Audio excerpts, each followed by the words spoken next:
یا رسول اللہ توبہ کس طرح کریں تو اللہ معاف کرتا ہے؟ تو فرمایا رب بڑا مہربان ہے، بڑا ہی کریم ہے۔ وہ تو کسی بندے کی اونٹنی اگر کبھی گم ہو جائے صحرا میں، اور اس طرح گم ہو کہ پیسے بھی اونٹنی پہ ہو، کھانا بھی اونٹنی پہ ہو، کپڑے بھی اونٹنی پہ ہوں، علاقہ بھی صحرا کا ہو، اور اس نے کسی ٹہنی کے ساتھ باندھی ہو، پھر وہ سو جائے، سو کے اٹھے تو اونٹنی غائب ہو۔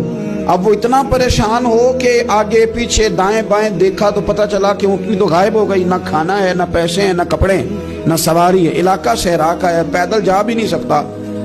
تو فرمایا جس طرح وہ بیٹھ کر موت کا انتظار کرنے لگتا ہے، اور وہ منتظر تھا کہ اب موت ہی آئے گی، اب کوئی اور سہارا نہیں۔ فرمایا اچانک اگر اونٹنی سامنے آ جائے تو اسے کتنی خوشی ہوگی؟